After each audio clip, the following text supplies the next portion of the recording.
Lady Louise Alice Elizabeth Mary Mountbatten Windsor was born on the 8th of November 2003, the eldest child of Prince Edward and Sophie, now the Duke and Duchess of Edinburgh. Her birth was dramatic, premature, delivered by emergency Caesarean after complications. Yet from the very start, she embodied quiet resilience. While her cousins, Prince William and Prince Harry, grew up beneath relentless scrutiny, Louise's parents chose another path. They declined the title Princess for their children, allowing them instead to grow up as Lady and Viscount, with as normal a life as royal lineage allows. At Bagshot Park, the family's 120-room estate tucked amid the Surrey countryside, Louise's childhood was one of horses, gardens, and privacy. Her parents insisted on school runs, part-time jobs, and weekends outdoors, rather than palace pomp. From her father, Louise inherited a love of history and theatre. From her mother, a sense of grace and duty. Yet perhaps her strongest influence came from her grandfather, Prince Philip, whose passion for carriage driving became her calling. By her teens, Lady Louise was competing professionally, often driving the very carriages once used by the late Duke himself. When Lady Louise enrolled at the University of St Andrews in 2022, the headlines were inevitable. After all, this was the same university where Prince William met Catherine Middleton 2 decades earlier.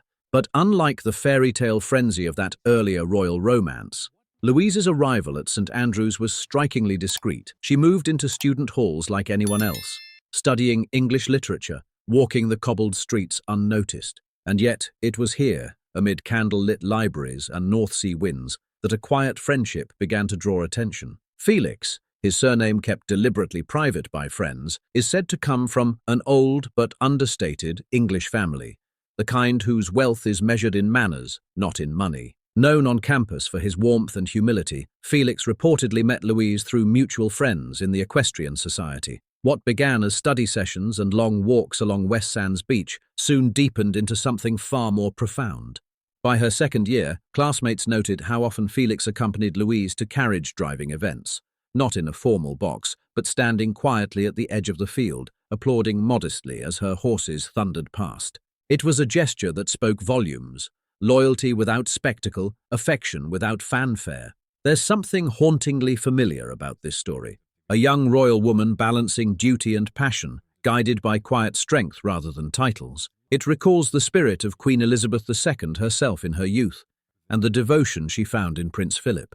Louise's bond with her grandfather was unique. She was just 15 years old when he personally taught her the finer points of carriage balance and rein control at the Royal Windsor Horse Show.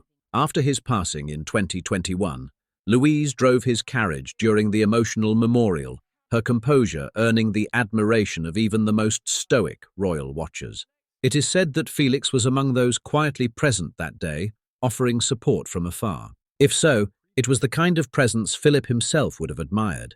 Steady, loyal, and unsung. Friends describe Felix as deeply respectful of her world, but not of it. Someone who treats Louise not as a royal curiosity, but as a woman with ambition and intellect. Those who have seen them together speak of long, easy laughter and an absence of pretense, the hallmark of genuine connection.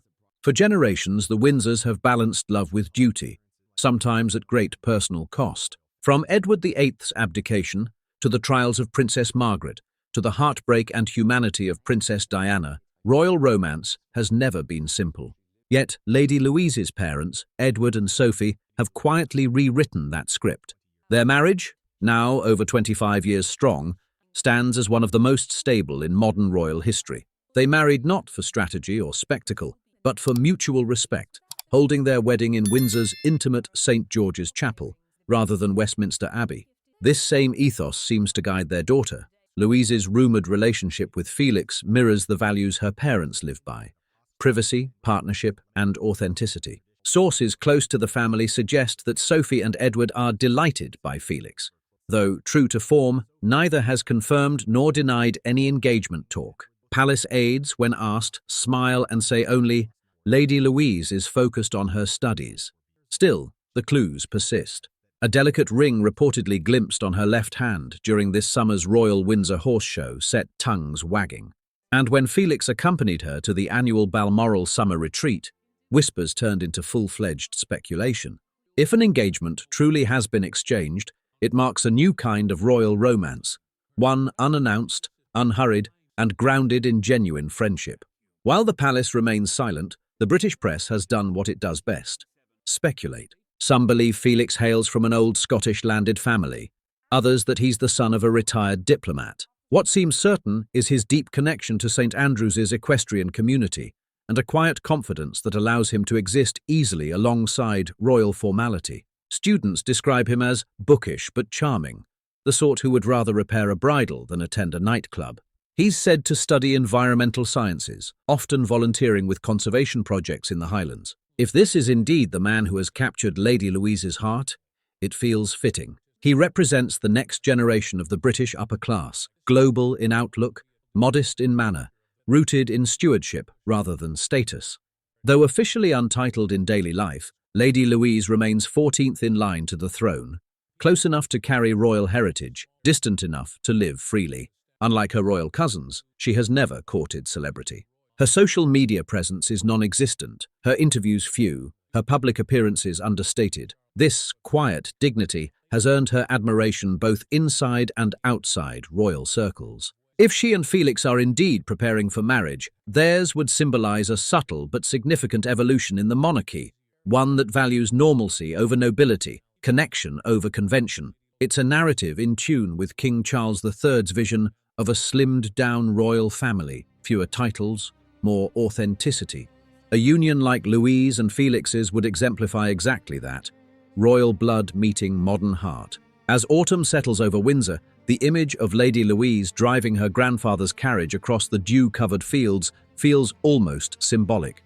The past guiding the present, the reins firmly in her capable hands. Her rumoured engagement to Felix may or may not yet be official, but it has already captured imaginations. Not because it is grand or scandalous, but because it is real. If the story is true, this engagement will mark not merely the promise of a royal wedding, but the continuation of a legacy, one begun by a young princess who once chose love over duty and carried forward by a granddaughter who understands both. And if it remains, for now, only a rumour, perhaps that is fitting too. For in a family where so much has been public, perhaps Lady Louise Windsor deserves a love story that belongs entirely to her.